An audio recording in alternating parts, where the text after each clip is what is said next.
In England, we can do everything that we want.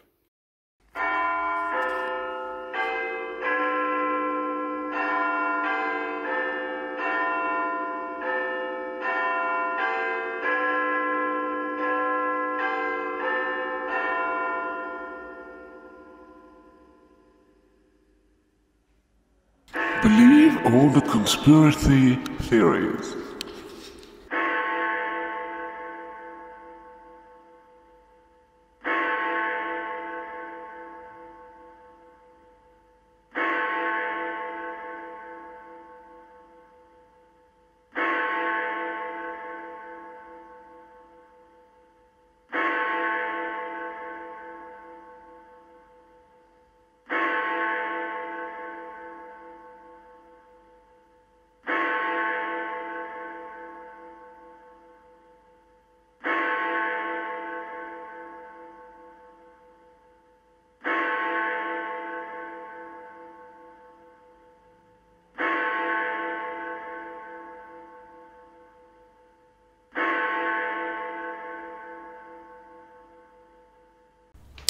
Throughout the world, the power elite is held together by a self-generating network or networks.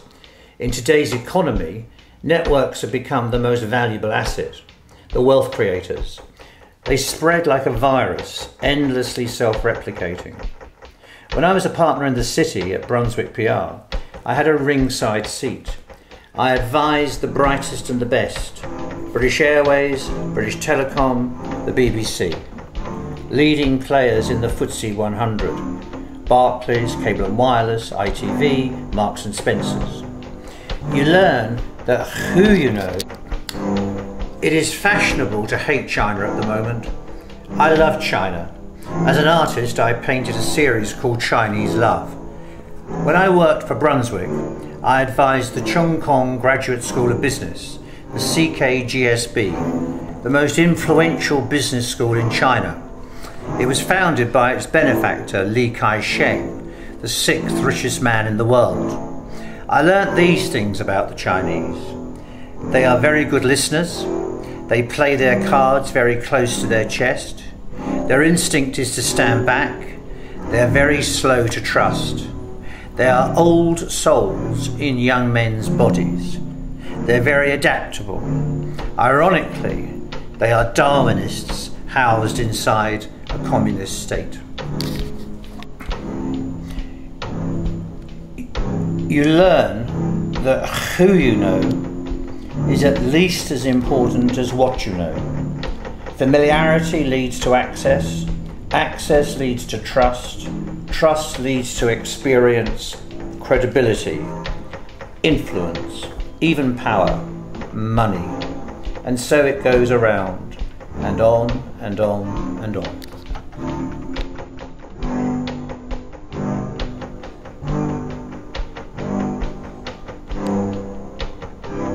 Interestingly enough, the Russian Revolution of 1977, which led to another empire, the Soviet Empire, happened because one big lord based in London and his bank did not receive the flow of oil from one of the provinces in Baku, in Kazakhstan, and wanted to get rid of the Tsar, so he thought that it was a good idea to use Karl Marx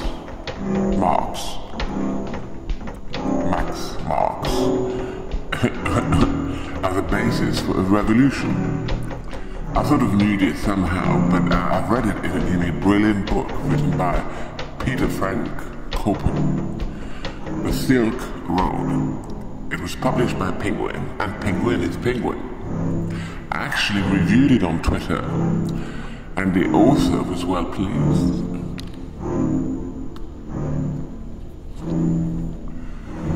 Empires, they do survive the test of time, but in a different way. The Roman Empire never died.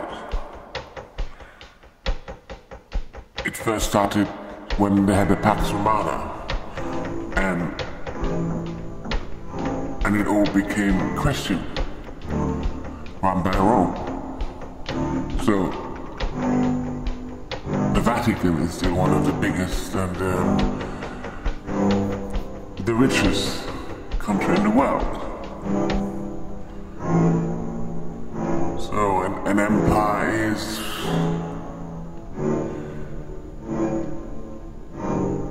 in order to survive, has to function within a country, within a set of countries. And you don't even have to be part of a commonwealth.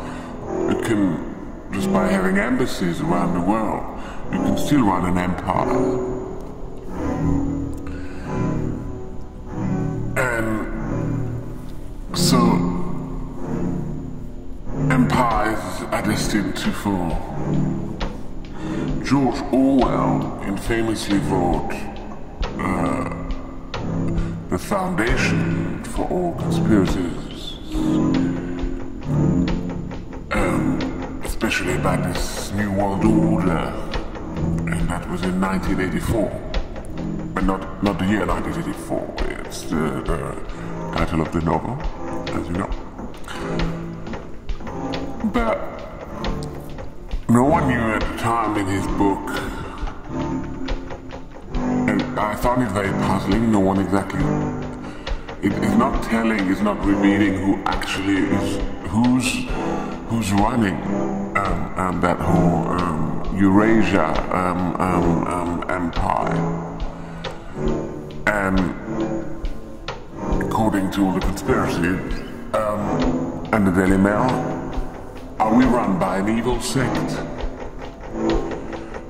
You know, are they called Illuminati? Are the Illuminati a fashion trend? Or do they rule? Do they actually rule Britannia?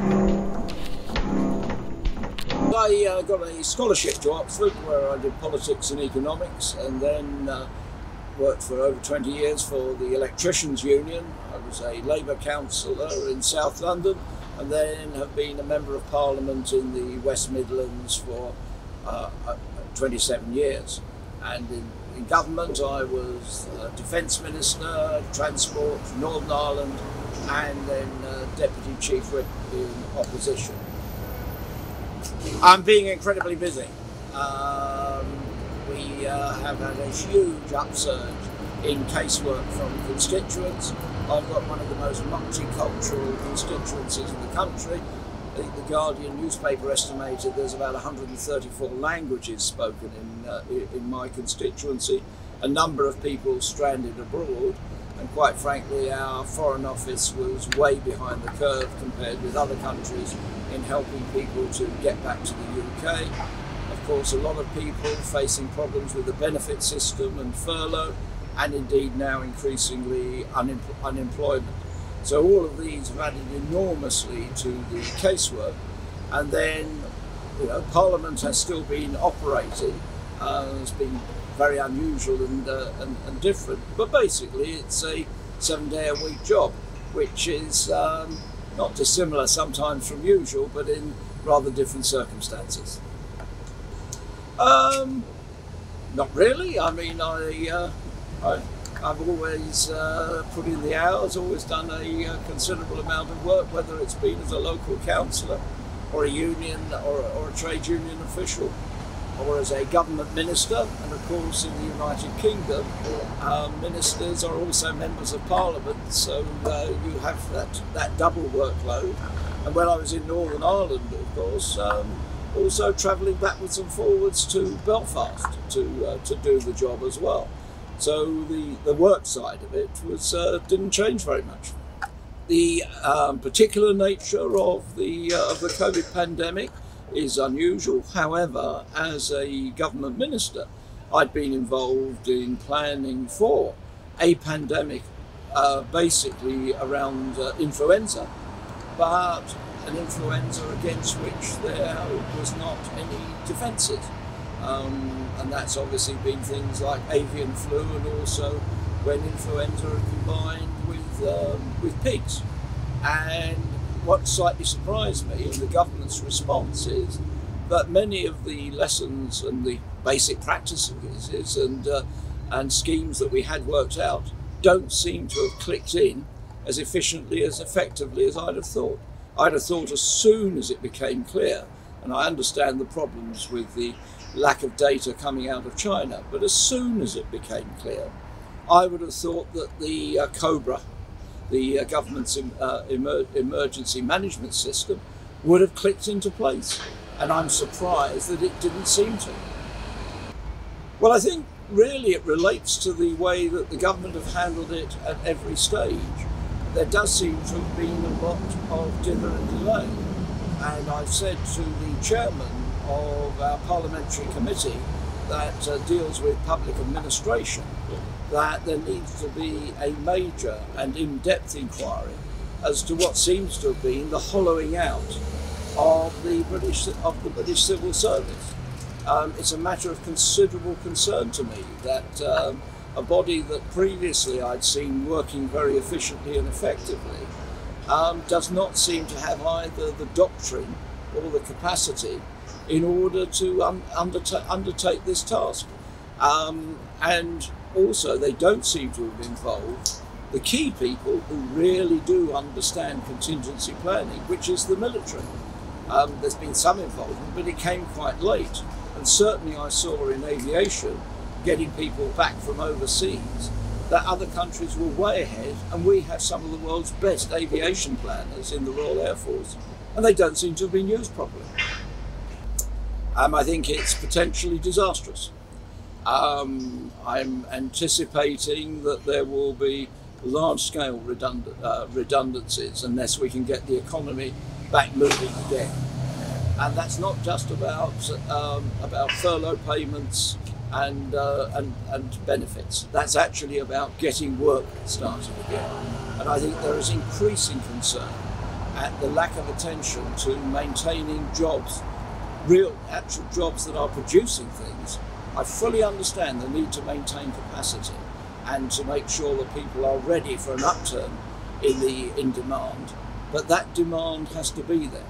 And government has to manage that, and I'm pleased, for example, to see car showrooms opening. But I also think government, as purchaser as well, government is a huge purchaser. They ought to be stepping up to the mark, bringing forward purchases, particularly from British firms and British workers. I'm not sure yet. I'm not sure how this relates to the depression. I think that it's certainly potentially as bad as the 1980 recession, when we had the start of the oil boom and a massive rise in interest rates, and industry across the North and the Midlands was smashed by a deliberate act of policy by the Thatcher government. But and that was absolutely devastating. I was a member of Parliament in the West Midlands briefly in that period, and it was a terrible time. But the actual numbers may well start to get towards the depression levels, and in that case we are going to have to look at major programs of direct public works. Particularly I would like to see a major increase in council house building to get that economy moving and to get money moving through into people's pockets and moving through the economy. Otherwise this will be a long-term crisis, and I think a major political and social crisis as well. But that when people are talking about apprenticeships, they've got to be real apprenticeships. The civil service seems to think a 3-week course, 3 weeks in Tesco stacking shelves is labelled as an apprenticeship. That's not what the public understand by apprenticeships. They mean training people to be electricians, plumbers, carpenters, and also in many of the new trades as well, particularly in IT. But they've got to be proper training.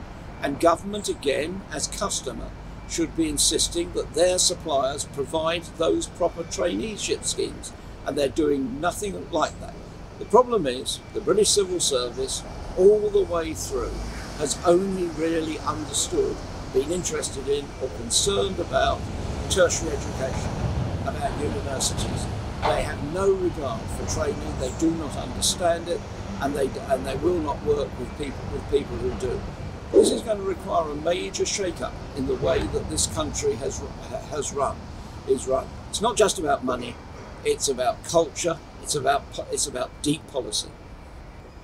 I think China has a considerable responsibility, particularly in the delays in letting the rest of the world, and particularly the scientific community, have access to the data. It's very clear that specialists in China were concerned at a much earlier stage and basically were repressed by the Communist Party machinery. And China, but the rest of the world, has paid a very, very heavy cost for that. But let's be clear, there are always going to be pandemics. There are always going to be viruses against which there is no defence, or limited defence. And that we've seen that with MERS, we've seen that with SARS. This happens to have been far more dramatic. But quite frankly, government, certainly when I was a minister, was anticipating that there would be a pandemic at some stage. It's inherent in the condition of the world. What we need to be is properly prepared internationally and nationally to plan for that. But China's actions and the actions of the Chinese Communist leadership and the Chinese Communist system certainly have a degree of responsibility. I think that's basically a blind alley. I don't think there's any international mechanism for seeking compensation. I think that people should be focused on, one, how they get the virus under control, how they prevent the further spread, and particularly a second wave, and how we get the British and indeed the world economy back working again. And there are other issues with regard to China and its impact on the world, and the question of the threat that it poses to free societies. But I think worrying about sort of litigation may be good for lawyers. I can't see that it solves any problems. With difficulty, China is a fact. China is a major country, but what it does mean that there has to be a reset of British policy. In the Cameron-Osborne era, there was gross appeasement of China, unrealistic appeasement. Now that doesn't mean that we have to go into a state of hostility to China, but maybe we do have to contain China, and we do have to work with other free countries around the world in order to create an international alliance that actually sets limits on Chinese behaviour and Chinese ambitions and aggression, particularly in many developing countries where China is subverting those countries, often a very bad deal for the people of those countries as well, and is also accommodating dictators far too much. But we also have to have long-term thinking on this. The Chinese think and plan and operate on a very much a long-term basis. Too much of politics in the West, but also to an extent elsewhere in the world, is on a short-term basis. We actually need long-term planning, long-term objectives. We have to work with China. China is a fact, and we have to work with that. But at the same time, we should stop appeasing the Chinese Communist Party, which may be not as stable as they like us to believe. So my name is Ollie Shiel, and I'm a small business owner that looks after trade and investment with China and the rest of the world. When the lockdown first started, I suppose we were all a little bit stunned of what was being asked of us. So we were spending most of our time here at home with the family, feeling a mix of privilege, I suppose, in that we have a nice home, a garden, our own space, and we don't normally spend that much time together as a family, but also certainly a sense of anxiety and dread about, was this going to be as bad as the government was telling us it might be? And particularly, I think, concern about our parents who are in their late 70s. I suppose the biggest thing I've learnt about myself during the lockdown is that I'm actually very comfortable and content with who I am. I'm very happy to spend time with myself, explore my own interests, and sort of just enjoy being me. I think the other thing that's been wonderful during this period is that I'm blessed to have a very happy family who like being with one another, and I think that's been a very special opportunity. I did see the pandemic coming. Last time I flew to China, I was in the south of China, and on the plane on the way over I had a sort of fleeting thought, which was how lucky it was that I was travelling to China, because I didn't know how long this would last. I didn't know how long international travel would last, because it seemed to me that it just isn't sustainable to continue to operate as a global society from either a environmental perspective, but also from a health perspective. So I have been expecting something like this for some time. I'm sure there'll be more pandemics, and I can't help feeling that this is a dress rehearsal for what might be a much more serious one, which would completely destabilise our entire global society. The effect on our business by the pandemic has been, in some sense, just placing things on hold. Most Western companies that have been engaging us on projects with China have just paused, and the common attitude has been, let's revisit that in Q3. But also people have just got on with what they needed to get on with, and certainly for us, working from home or working from anywhere is no impediment to doing what we do. So from that perspective, there's been no change.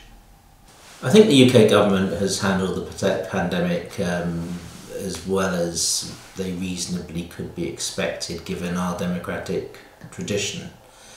You know, the reality is that of course it's a more logical and effective way to deal with these kind of crises from a matter of firm central control, like you see in China or South Korea, where you have a tradition, but not quite the same political control, but you have the tradition of hierarchy and following leaders much more.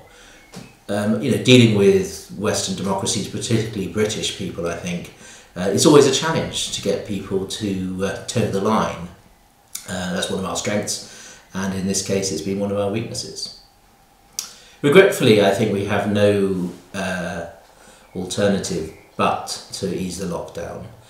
The bottom line is that this is about managing something, not eradicating it at this stage. And one of the balances there is how do you balance public health and the access to healthcare versus the horrendous effect this is having on our economy. I think one of the major flaws in the United Kingdom is the fact that we are 4 nations divided. And I think that that's very clearly come to the fore, even in a position of sort of real challenge, serious challenge. You can't get the English, the Scots, the Irish and the Welsh to agree about the simplest of things. And I think that's led to a confused ecosystem where different agencies, different actors are giving slightly different advice. And I think that's deeply troubling for getting everyone to pull in the same direction and have confidence in the government. I think it's been a major problem.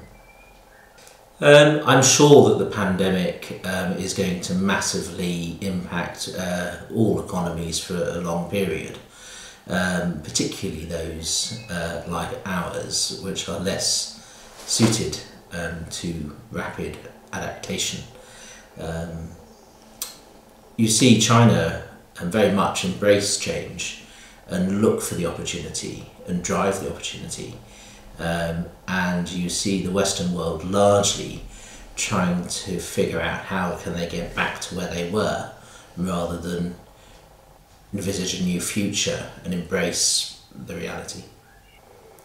I I think from a humanitarian perspective, mostly people have been able to access food, warmth, the key components of what enables us to live. And I suspect that in the Great Depression we saw much more real starvation and poverty in that sort of traditional sense. I think we're fortunate in a world now where a relatively modest factory can roll out millions of tins of baked beans in a week. Having those kind of industrial resilience capabilities really puts us in a much stronger position. I would imagine that the Great Depression would have been 1,000 times worse.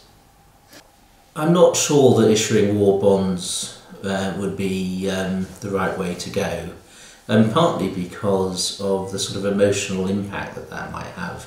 It shifts the whole management and sort of understanding of what we're going through into a radically different position. I think what we have to do is that we have to invest in helping people innovate, using the time that they may have if they do lose their jobs. For example, upskilling middle generation career professionals to go back to university to do a second degree. We can't currently access student finance if you've done a first degree.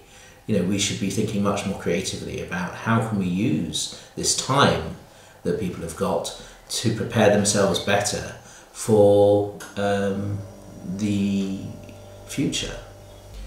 The sectors that show most promise, I think, are the service sectors. So helping services innovate and serve and reach new customers, I think, is where we should be focusing our efforts. Having a strong airline industry is a strategic necessity for any country. So I do think the airlines are a special case, and they do need financial support, and obviously they've been much more decimated and unable to innovate their way out of it. Restaurants, hospitality obviously also need support. I think the government should be looking at it through that lens of which industries, which sectors are unable reasonably to be expected to innovate their way out versus a sort of carte blanche approach to saving big companies, which tends to be the way it seems to be operating at the moment. Universities are a great example of a sector that should be able to innovate its way out of this hole.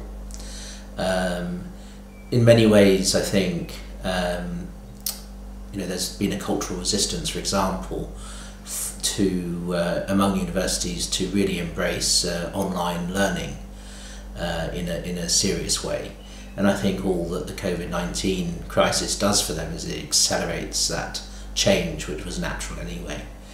I think universities should get funding in terms of research, which is relevant to finding a vaccine. But aside from that, most universities are pretty well financed, and many have deep pockets which they can draw on.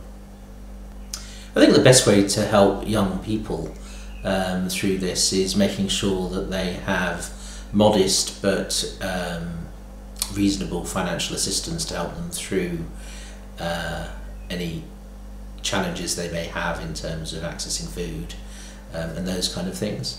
And I think secondly, helping them to access educational opportunities, which shouldn't be on a loan basis but should be just on a funded basis by the government. This is a great opportunity to upskill an entire nation for the challenges of what is the Asian century. what a great time to learn Chinese. I think we've got a lot of opportunities to solve a lot of problems which have been deemed too difficult so far, and homelessness is a great example of that. I think also other problems that we should be able to solve or make strides towards is the whole environmental challenge. I think other issues that we should be able to address are things like obesity, exercise, these kind of things can all help to build a stronger nation. Social care has always been the poor cousin to the NHS, and that's been a growing issue and problem, which in turn draws back on the NHS and the resources available.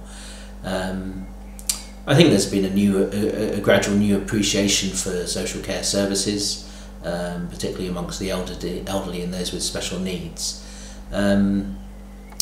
I think what is interesting is that there is obviously a national affection and appreciation for the brand of the NHS, which is much stronger than other social care brands, and it probably would be a good idea to harmonise that and use the power of the NHS brand to both retain and attract great talent into the social care system, but also remove some of the stigma that probably has persisted with the word social care. Mental health has been one of the sort of top things that has come out of this in terms of people's thinking about it and awareness of it. And I think in many ways we all have an opportunity to look after our mental health and be more aware of our mental health and emotional well-being. And certainly we have the opportunity to just revisit how can we support people the best and how can they support themselves. There's been many examples of sort of self-organising groups of communities on WeChat or playing pub quizzes and increasing social contact. But of course that all relies on access and using technology, which perhaps some of the older people in our community don't have either the technological equipment or the skills to do that.